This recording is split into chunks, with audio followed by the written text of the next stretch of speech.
Hi, my name is Paul Gore, Director of Community Development for the Asian Chamber of Commerce, Houston. Welcome to our ACC Learning June 30th, 2020. The Asian Chamber has been monitoring the COVID-19 situation since January, affecting our Asian business here in Houston. I'm happy to put together a wonderful webinar with our very own ACC Executive Advisor, Richard Huebner, who also has been past president of the Houston Minority Supplier Diversity Council. With his experience and tenure building up HMSDC, Mr. Huebner has graciously offered to help inspire businesses to rethink their strategies in winning more business and customers. I hope you enjoyed this presentation and will challenge the way you pivot in these uncertain times. The Asian Chamber is an organization celebrating 30 years helping the Asian business community to foster economic trade among our members, and this is a crucial topic about resources that could help with your business stay afloat during these uncertain and trying times.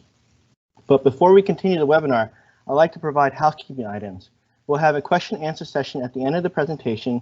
You can ask your question through the question and answer button on the control panel. If you have any questions during the middle of your webinar, please submit your questions there. Note, we will try to answer all the questions asked, but please forgive us if we're unable to answer your questions because of time constraint. Just want to let you know ahead of time. Lastly, the presentation will be recorded and made available on our website at the end of the webinar. Please stay engaged and don't worry about taking notes. We want to make sure you're focused because a lot of information will be covered in this short amount of time. But before we hand over to our presenter, let me talk to you about upcoming events that we're having next week.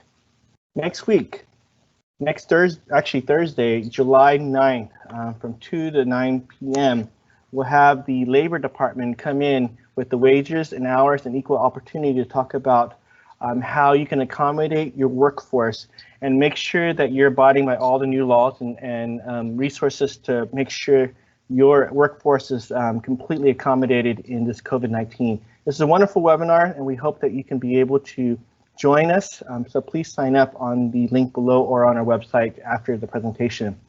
Lastly, we have a new website and app. I hope you had a chance to visit the new website. You can go onto our website, asianchamber-hou.org, but you can also download our app on the Google, Apple, and Amazon platform, where you can be able to navigate, have all the resources at the tip of your fingers and in your pocket as well through your mobile phones. So please, if you haven't had a chance to do that, please download the app and stay engaged with that. So without further ado, I'm going to ask Dick to come on board and go ahead and start the presentation. Okay, well, thank you, Paul. Let's get started. Again, my name is Dick Capener, and it's an absolute pleasure to spend some time with you this afternoon, focusing on Dick, winning more. Can you show your screen? Sorry, your screen is not showing. Oh, it's not showing. Okay. I see it here. Let's try it again. Okay. Do you see it now, Paul? Yes. Go ahead and just put presentation mode and you'll be here. Okay, ready? Yep, go ahead. Okay. A little bit about myself. I've been a consultant. In 1972, I became a consultant and traveled the country, the entire country, 3 days in one city, 3 days in the next, 3 days in the next, and generally picking up great ideas that worked with one business or organization and taking it to one that might have needed that. But it was a real learning experience. At the age 26, I became a young CEO of an international organization, multi-million-dollar international organization. And I've really held those positions since 1976 in a variety of organizations. I have built and worked with thousands of businesses from startups to Fortune 50. And what I've learned is all you need to do is do what successful people do, if you can figure that out. So my intent today is to share with you what I see some of the more successful businesses doing in winning more business for their business. We will explore changing expectations, finding opportunities, formula for success, and steps to winning business. My goal is to put in your pocket, your toolkit, if you will, ways that you can win more business for your business. COVID-19 has changed everything. And many of those changes, if not most, will remain post-COVID. Let me discuss some of those changes with you that might impact how you approach business. The first is, in the past, major companies, even consumers, would buy from one or more suppliers. They typically took a lot of the business overseas so that they could cut the cost down, and they'd pool their contracts to be able to leverage their volume against price. What they've learned with the supply chain disruption that has occurred with COVID, that from now on, they intend to keep their suppliers near. Made in America will mean a little bit more, and that they will look for multiple business partners. So they always have a backup, and the key word there is partner, that they'll actually be working and treating you as a partner with mutual gains on focus. There'll be a remote workforce and access. And so this will require a new management style. The benefits that they've found in remote working, work at home, have been pretty good. They've been mixed, but for the most part, pretty good. The employees like it, but a major concern has become mental health.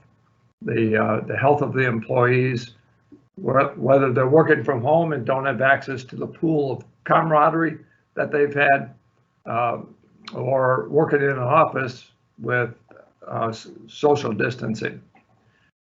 Technology will play a key role in the future, even more so than in the past. We will have to expand our online presence, improve our remote capabilities, and make it easy for people to do business with us. And finally, the visibility and relationships will be absolutely key. Now, building that visibility and relationships will be a challenge, particularly when we can't get one-on-one, face-to-face like we used to.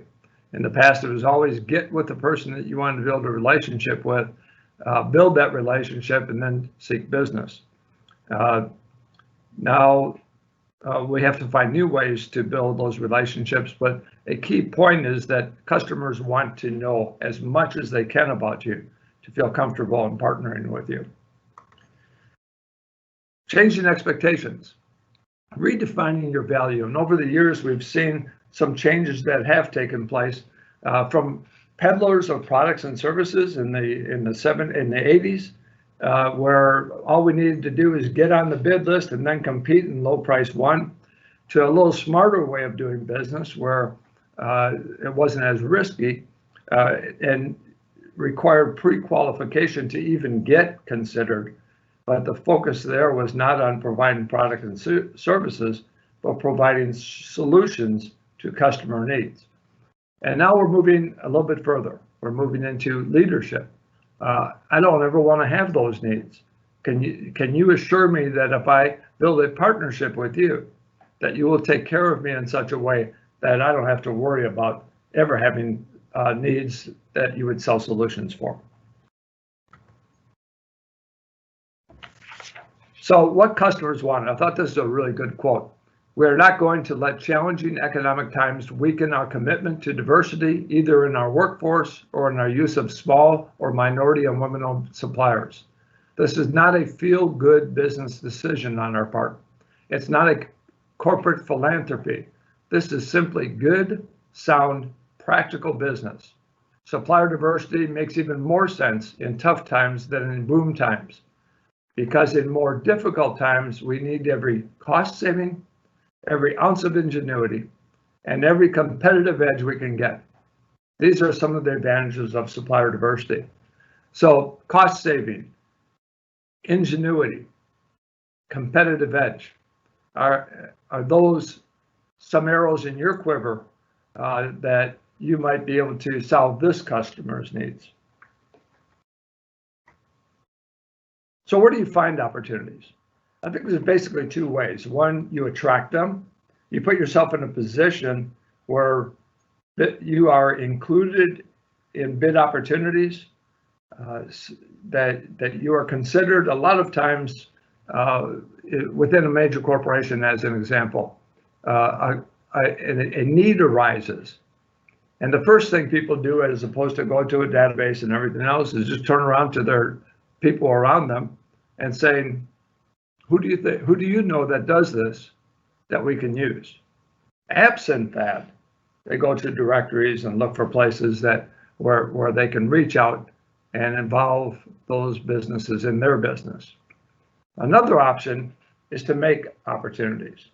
And those are really the more lucrative opportunities, where you've researched the customer, you understand the customer, you understand what might work for them, and you give them a proposal. Oftentimes unsolicited proposals that basically said, here's what I can do for you. I know you need it, here's what I can do for you. And you're really selling them and building confidence with them so that they trust you with their business, perhaps at a higher price than if they were out there just competing.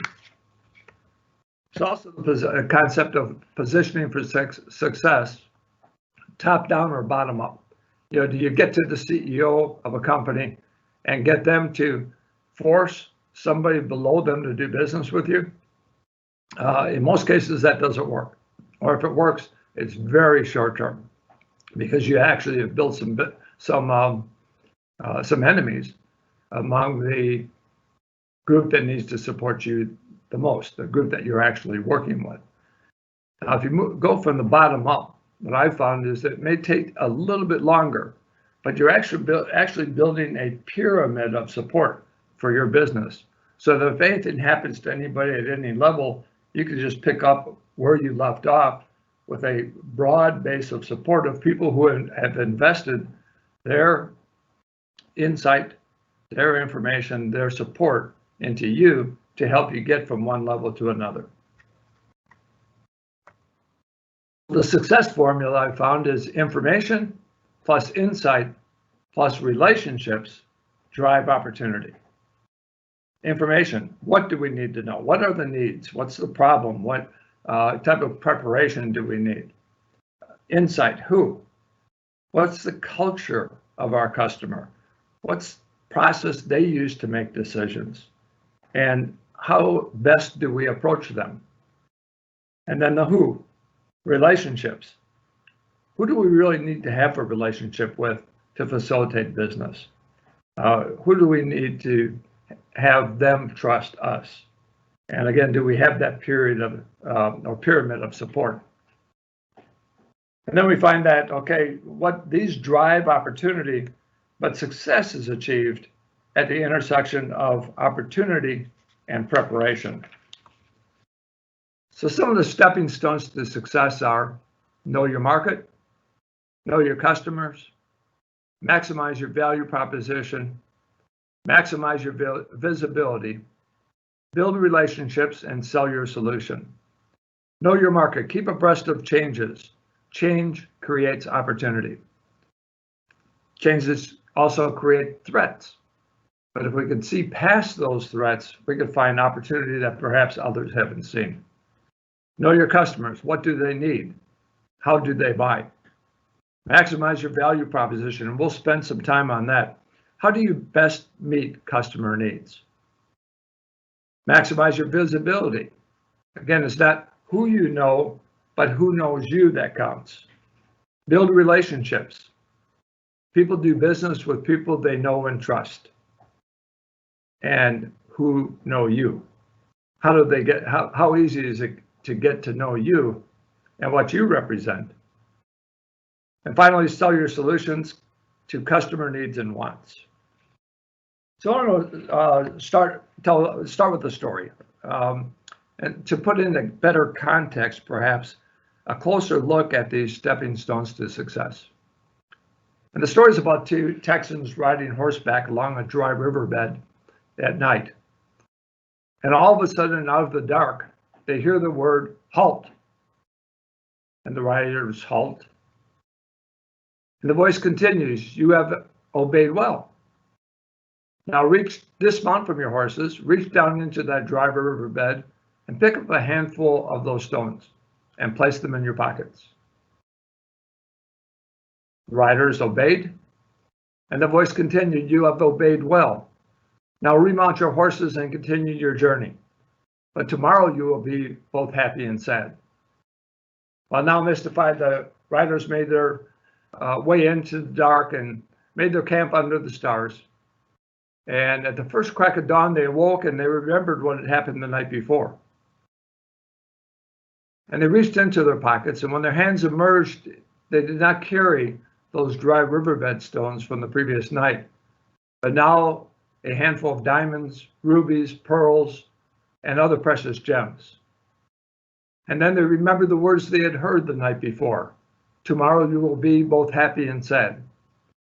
Happy that you reached down and picked up a handful of those stones, and sad that you didn't pick up a whole lot more.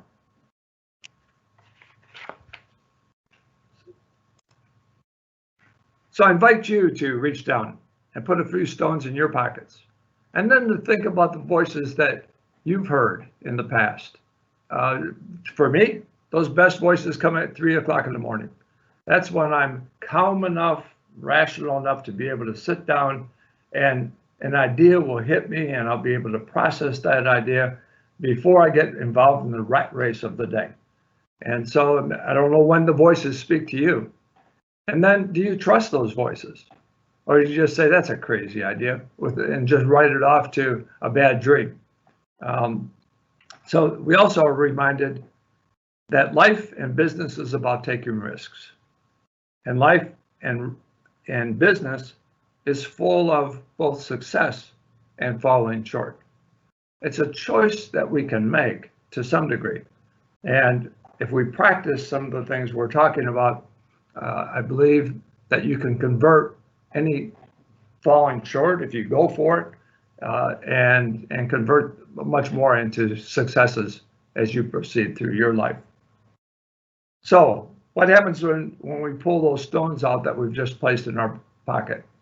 We find that the first stone turns into a diamond, and the diamond reminds us to live on the cutting edge. We've talked about all the changes that have occurred. More changes now than perhaps ever before in history.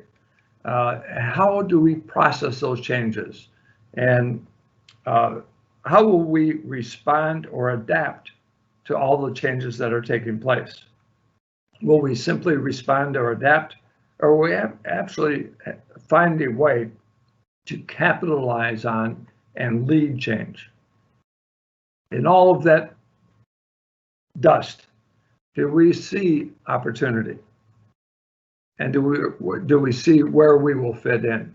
So changes today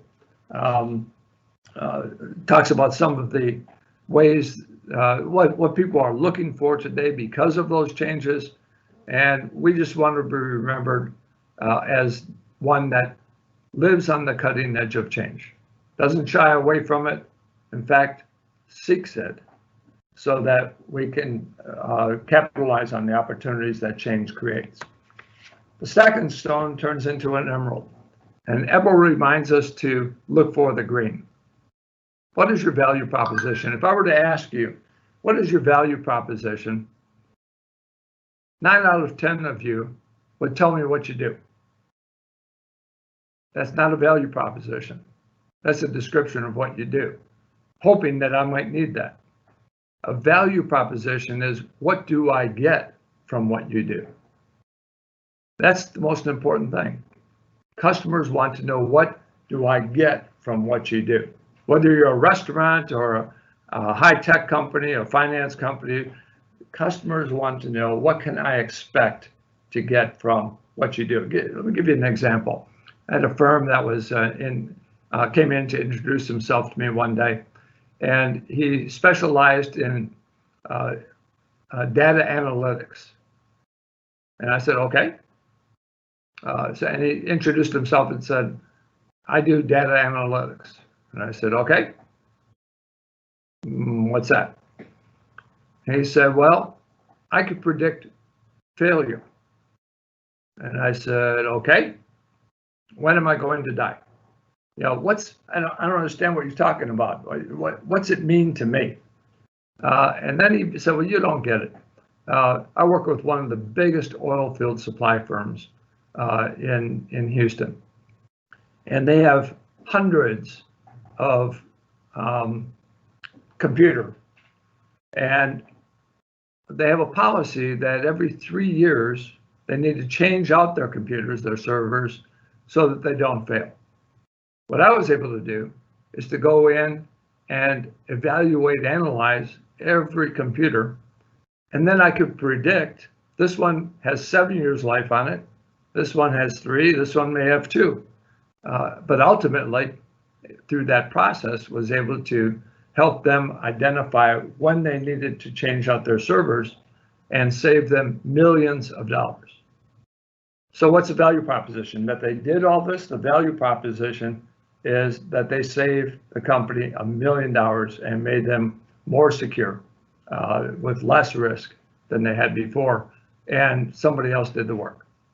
So value proposition, what is it that you do? And that ought to, what is it the customers get from what you do? And that ought to lead every proposal that you make.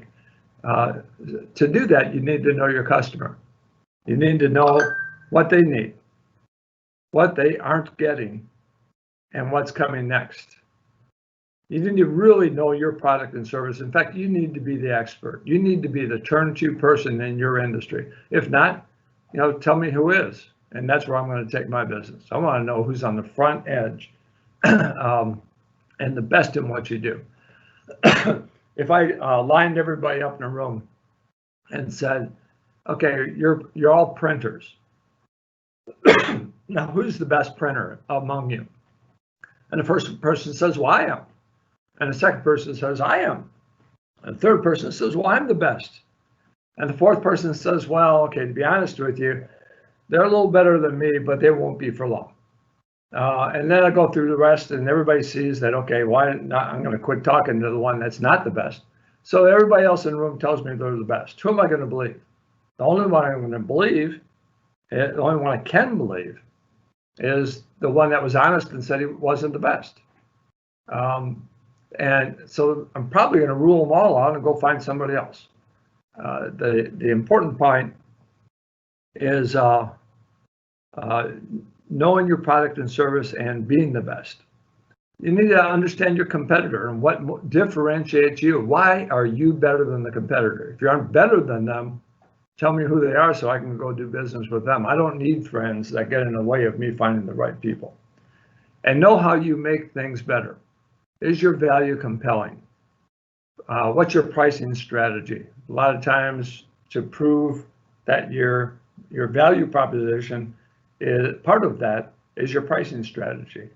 But low bid is not always important when you get to a value proposition that brings compelling value to your customer. Another one is Ruby. And Ruby reminds us to relate from the heart. Relationships first. In America, we say, okay, let's just get down to business. I remember sending a person to a bank president one day because she needed some support, some financial support for her company. And I got a call from that bank president, and he said, Dick, never send me another person like that again. I said, whoa, why not? She needed a banking relationship. I thought you'd be a perfect bank for her. And so what happened? He said, well, she came in, sat down, and said, I want $1 million. He says, what is this, a robbery? Build the relationship first before you ask. If you go to Mexico, you could spend a year getting to know your customer, their family, their friends, everything about the customer before you even talk business. If you jump in too early to get to business, you may lose any chance of getting that business. In China, I'm told that they want to see that you're actually committed to China and long term before they really trust you being in their country doing business with you, because they don't need to create more competition for their own businesses. They want to know what's your commitment to their economy. Again, it's not who you know, but who knows you. It's about coming face to face sometime or other. What we're hearing from some of the larger companies is that, okay, let's get to know each other virtually. Show me, your website. We'll talk about that in a second, but show me your website. Let me understand who you are and the values you bring. Let me start building some trust because of the people that you do business with that are like me. Then we'll email. We may have some Zoom calls. We may have some Microsoft Teams calls. And then ultimately, we're probably going to come face to face at some time to be able to size each other up and understand if this is partnership material. Another good concept under the trust area is teaming. A lot of times, corporations or some of your customers will say, okay, you do really good at this. Now, can you also do this? And can you also do this? And eventually you spend so much time figuring out how to do those new things that you're no longer good in what you were really good at in the first place that earned you their business. So a better strategy that really honors the customer is if they say, okay, you're really good at this, stick to it. But we'd also like you to do this. Well, let me go out and find the best in class firm that does that, and let's build a team. And let's bring our customer best in class, not just ease in doing business. Bottom line for trust is do what you say. Do what you say. And then finally, there's gold. And gold is go for the gold. We all know about the gold medals, the silver medals, the bronze medals. We want gold. We want gold. And so and we can achieve that with proper preparation, training, and a commitment to be the best. So first, it begins with visibility. How do people even know you exist and what you exist for, what you can do for them? And so I encourage you to be certified, get in other databases, become members of chambers and other organizations that bring you closer, more visible. Even if you can't bring it face to face right now, raise your visibility and most importantly, your credibility. Have you been through certification? And I used to do that minority business certification for hundreds of major corporations. And that actually gave those businesses, their certification actually gave them some additional heightened credibility. Why? Because somebody independent of them sat down, took a look at them, and say they are what they say they are. They do what they say they do. So certification is important. Databases, being a member of the Asian Chamber of Commerce, as an example, can be so helpful not only in, as people look for businesses turning to the chamber, but also helping raise your visibility at different events, whether they be virtual or physical. Work those chambers. Don't join the chamber and then say, what are you going to do for me? Okay, it's sort of like joining a gym and say, I'm going to lose weight, but you never go to the gym. You don't use the gym, and then you're disappointed that you didn't lose weight. Well, as with chambers and other organizations, have a specific purpose that you expect to achieve out of that, and have a game plan on how you're going to achieve that and how the chamber is going to help you. For marketing, now we're looking at approaches, multiple platforms for marketing.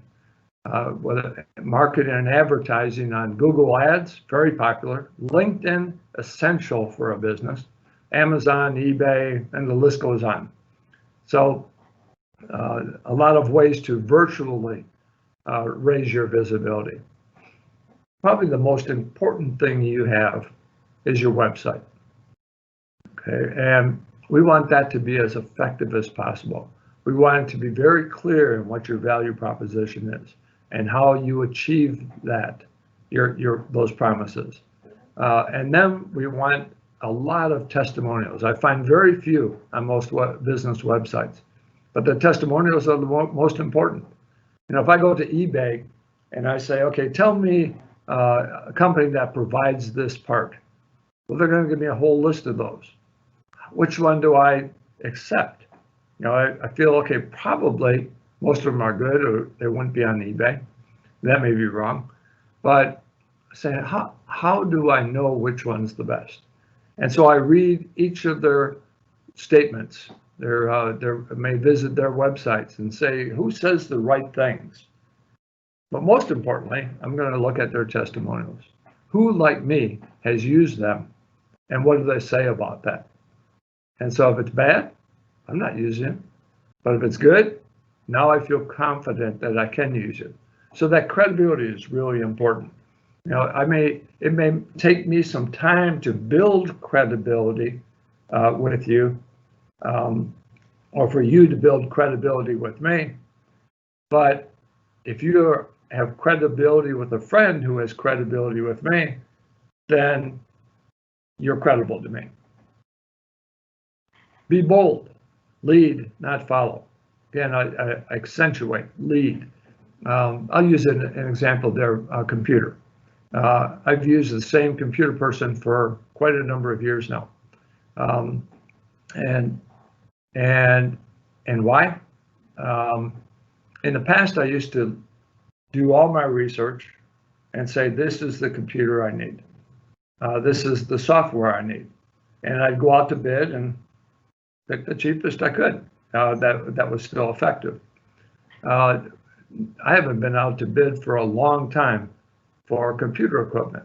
Why? Because a person has come in and leads me. He understands that I don't want to be first year, I want to be second year when the costs come down. But I want to be toward the cutting edge of change. I want to understand the technology. And I want you to determine who we should buy it from so that you got a stake in that. And then I want you to make sure it works and that you train us in how to use it. So it's a lot more than just buying a computer. It's really buying the whole package and relying on my vendor to lead me, to help me understand that now I need this and now I need this. To set a standard, to be the expert, to be present, be deliberate, to connect, and always focus on what's next. Go for the gold. So what have we learned? One, be the best. Be out front. A diamond reminds you to be aggressive about change. Two, maximize your value proposition, most important tool in winning more business for your business. The emerald reminds you to step up, see green, and lead the way not in following trends, but in making them. Build trust relationships. The ruby reminds us to have heart and always take the high road. And last, stay visible and exceed expectations. Go for the gold in all you do. So I hope you found some valuable points in there that would help direct you to an understanding of specific actions you can take. No matter what kind of business, this is applicable to any type of business. Again, whether it's a restaurant, whether it's a supplier, whether it's a manufacturer, it's all about bringing value to your customers so much that they choose to do business with you and to pay you well for that business. So Paul, I'm ready to take any questions if people have them. Yeah, thank you. Thank you, Dick, for this wonderful presentation and just a lot of insight of how you can really maximize this opportunity to get new business and customers. Yeah, we have a question here from Jewel, actually. She said, thank you for the valuable gems and insight. Can you touch on how attitude, research, and pivoting play a role in business success? Attitude, research, and what was the last one? And pivoting. Pivoting, okay? Okay, so, well, attitude, it all starts with attitude. You know, do you have confidence in yourself? Are you a can-do person, a will-do person? You have to have that positive attitude, or you'll never see the opportunity. All you'll see is the fear. Um, and today we find that there's a high degree of optimism, you know, for the future of our economy. Well, who would see that today? Okay, but people are saying there's a high degree of optimism, particularly among small business, who probably are in a real iffy situation, but yet they have the commitment, the energy, the excitement, the optimism that says this can work, and I'm going to be there when it does. I'm going to make it work. So what was the other one, Paul? It was pivoting. Research. Okay, research. Yeah, research and pivoting. Yeah. Yeah, as I echoed throughout the presentation, what's really important is that we understand two things: the changing environment around us, so that we know how to get there first, so that the longer lead time we have from others, the more opportunity we have to consider what we're going to do, to prepare for it, and to implement it before other people figure it out.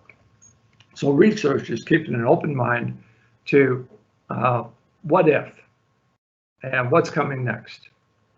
The other part of research is clearly understanding your customers.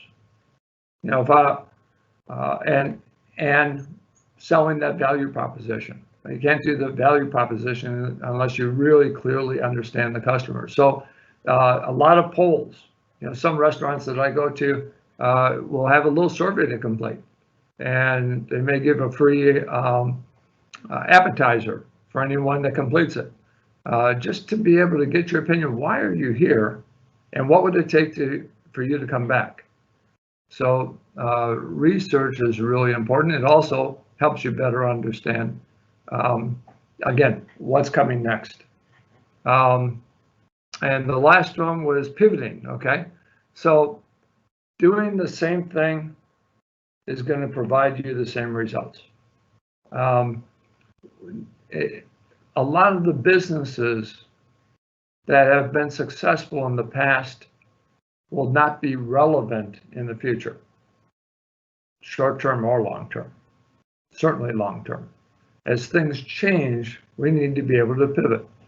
We need to figure out and use our entrepreneurial mindset to say, what maybe other business I could be in. I've seen a number of people that have built successful businesses and then sold them on the condition that they couldn't be involved in creating a competing business. So what they took is all of their attitude, their entrepreneurialism, and created another business unrelated to the first business, and became extremely successful in that business as well. So understanding when to pivot, I think is very important. No, good answer. I like how you said about pivoting and just it's, if you're continue doing the same thing, then you're not moving, right? And that's just how it is. Another question I have, that came in, is when you talked about opportunities, you talked about two things: attract them and make them. Can you give us some examples when you're talking about make them in this COVID-19? This whole thing about now we have to stay in home and work from home. Is there some type of examples you can talk about when you say make new opportunities? Sure, and this is particularly good in the consulting field, where unless you really know somebody, nobody's going to consider your proposal or even ask you for one. And so, how do you get in? How do you get somebody to consider the solution you're bringing to the table? And my recommendation has been send unsolicited proposals. Do your research, find out what you think they might need, or better yet, what they need, and then show them how you can better meet the needs than their current supplier. Now went to the corporations, and one day a lot of corporations came in to me and said, Dick, don't be telling people this. We can't handle all these unsolicited proposals. And I said, so what do you do with them? And they said, well, we read them to find out if they had any value. I said, well, okay, but you're not going to read them unless they're requested, and you're not going to request from them. So they really have no other way to help you understand why you need to be doing business with them. So I'm going to tell them to always submit unsolicited proposals. Frankly, I like receiving them. When I was a CEO of different organizations, oh yeah, tell me what you can do for me. Do your homework, figure out what I need, and tell me what you can do. I don't even know how to write the specs for it, because you're way ahead of your industry, way farther ahead in your industry than my knowledge is. And so you tell me what I need. And I loved unsolicited proposals. And that's where you make the opportunity. Let me bring value to you. Now, sometimes entrepreneurs say, well, why would I do that? Then they have my business, or not my business, they have my specs, my proposal, and they'll go out and bid it out to everybody else, and I won't win the contract. Well, that's one way of looking at it, but you weren't going to win the contract anyway. The other is, maybe not. A lot of times they don't go to bid. It's your proposal. You go with it. I like the proposal. Let's do it. That more commonly is the approach, as opposed to shopping your proposal to somebody else. Okay, great, thank you. Another question that came in from Helen: speak of the importance of having a clear vision, example, big picture for your business. So those 3 a.m. ideas can arise and have something to connect with. I think the meaning of it is having your big picture, those things that you think at 3 a.m. are ways you can connect it. I think that's what the question is about. Okay, that's good. That's very important. Well, let's talk a little bit about vision. Okay, my vision today, it's sort of like a business plan. What's the shelf life of a business plan? Hopefully not sitting on the shelf, but what's the shelf life of a business plan? You used to do 5-year plans, 3-year plans. It's too much. We need to constantly be changing. So I believe a 1-year business plan is good, providing it allows some freeway during that year to be able to make changes that need to be made. So we're not locking ourselves in, and then an idea comes up and we say, well, do I have time for that? Or does it fit into what I'm doing? I think we need to consider it on its own merit. So yeah, we need a vision statement because that communicates to internally and externally, where are we going? What do we really want to achieve? What do we really want to be? May not be there yet, but here's where we're headed. So vision's important, and vision's not going to change as much as an operational plan. But today, we could sit down and say, okay, I have all these visions, and if they're too tied to operations and to today's marketplace, the vision's not going to help us. So I think vision has to stay at a very high level and not dictate necessarily what operations need to occur, what ideas are good or bad. So to some degree, the vision becomes sort of handicapping, limiting. Next question is, you talked about business taking risks. That's what business needs to be doing. What do you have to say about failure? And only because some of the situation has caused some of the business to kind of be bankrupt or closed down, and just the nature of what's happening. Do you have any takeaways on what failure is and your personal viewpoints on that? Failure is all about lessons learned. Yeah, you look at any successful business, any successful person, they have had, more failures. What they say, Babe Ruth had more strikeouts than anybody in history. We remember him for the home runs, right? So so failure is a part of life, but it's also an opportunity to learn. And as long as we aren't making the same failures every time, then it's just a part of growth and learning. Sometimes we learn a lot more from our failures than we do from our successes. I could certainly look back in my life and say, okay, I've had some failures, no question about it. Fortunately, I kept my job, but that was because I took risks, but still was able to learn from that and convert that into positive action that more than compensated for the failure. We're going to see some businesses that are failing, no question about it. And so if we're in that situation, we don't have to look for blame. We don't have to look for necessarily what went wrong. We need to look for, well, what went right when we were in business, and how can I convert that into perhaps another stab at this, or perhaps a different industry that might be more relevant to today's marketplace.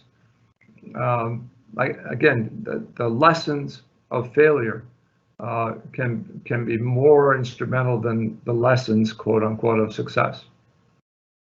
Good answer. Yeah, it's good that you can give hope about learning from what you do, and you can move on to the next idea in business ideas that you have. Another question, you talked about building a relationship before you ask. How long would you recommend building that relationship before you actually ask? Is there some guidelines on the amount of time to build that relationship before making the ask? Yeah, I think you have to feel the culture. So, in Mexico, I'm told, it's a long process. You don't want to offend anybody by asking for the business too early. So that's a challenge. We just need to understand that. And probably more of the world is that way. Now, when is it too early to ask for the business? I think once you start talking business, you can ask, and you can ask again and ask again. And people say, well, I'll just become a pain in the side and they'll throw me out. Doubtful.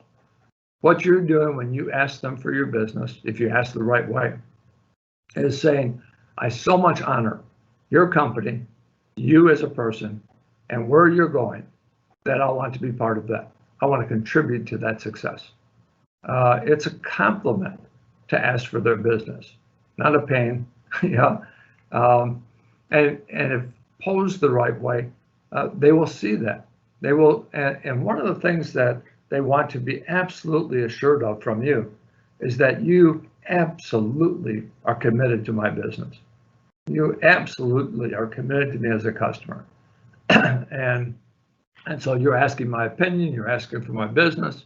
Those are all ways that you honor your customers and show that you are immensely committed to their success. Yeah, very good way to ask, and even more so how you phrase the question is not necessarily threatening or imposing, it's just complimenting, and that's a good way to really just change it where you're asking that. One last question that I have here is, today is kind of like the end of the first half of this year in 2020. Do you have any outlook for next year, or the remaining of the year, the next 6 months, or even next year, on this whole aspect of the pandemic and how it affects businesses, and even more advice towards our businesses here that are on the call or on the webinar? Yeah, I don't know a timetable. That's, we're suffering from trying to speed up the timetable right now. We're about to be on lockdown again. So timetables are hard to predict. We can watch the numbers and say, okay, what does that tell us? But there's so many unknowns today out there. What I do feel very, very confident in is that when the market comes back, it's going to come back with a boom. Problem is, there's going to be fewer businesses and less business. So the competition's going to be intense. We need to prepare for that. We need to look at ways that we can cut our costs. Corporations are saying maybe we don't need all this office space. There's going to be a lot of free or cheap office space out in the market pretty soon. So look at everything fresh, through fresh eyes, and then don't wait for things to improve. Go out and be part of making things improve. So you don't have to wait till later to start building your business. If you're a restaurant, you can't get people in, or a bar, that doesn't mean you're on hiatus. That means you can use this time to identify what approach you're going to take, what you're going to excel in, and reaching out and creating some high visibility so that when the market comes back and people are able to do business with you, they storm your doors as opposed to those of your competitor. So we don't wait, we make, and we're going to have a very, very positive future. It's going to take some years, I think, to recover, at least stock market, investments, but business, people haven't been spending money. They don't know what to spend it on. They don't have any money. And so once this is behind us, I could see as an example restaurants. We haven't been able to go out. Oh man, I can't wait till we can get out there and eat. So I think people will be very busy. We need to be prepared, and we need to be working to increase our competitive advantage over that of our competitors. Oh, very nice words. Any last words of advice or last closing remarks that you want to make to our viewers here, and then we'll wrap it up? Yeah, let me just go back to the word attitude, because I think that is so compelling. If there's anything we can do that, we just have to have such a positive attitude about where we are, about waking up every morning and a land of opportunity. In the business I ran, our motto was "Thank God it's Monday." Instead of "Thank God it's Friday," I had one employee that used that, and I said, "Well, you'll change, or you'll probably leave," because everybody else there believed, "Thank God it's Monday. I get to do this again," and it's all attitude. And when you have that positive attitude, then success comes to you as much as you seeking the success. So stay positive. Go for it as if you really can make a change, can make a difference, and you will make that difference. Success is ahead. Yeah, thank you so much, Dick. I really want to appreciate that, all the things that you said and encouragement. So thank you for putting this webinar together. Again, we'll be posting the presentation along with the resources he talked about on our website under the resource tab at the end of the day. We'll also remind you that next week in July, on Thursday, we'll be having a webinar with the Labor Department to talk about new employment and labor laws response to COVID-19. Please look on our website or app to find out more information and actually link below. You can also sign up at www.asianchamber-hou.org to get the latest updates on what we're doing. A reminder, we have an app, so please download and stay engaged. If you're not on our newsletter, please sign up, as we want to stay connected with you. And please follow us on social media with the links on the top of our website when you go there. Again, thank you for spending your afternoon with us, and please reach out to the Chamber if you have any questions, as we're happy to help. Hope you can join us in our future events. This concludes our webinar, and we'll be ending this particular meeting shortly. Appreciate your time, and thank you so much for joining us. Thank you. Bye-bye.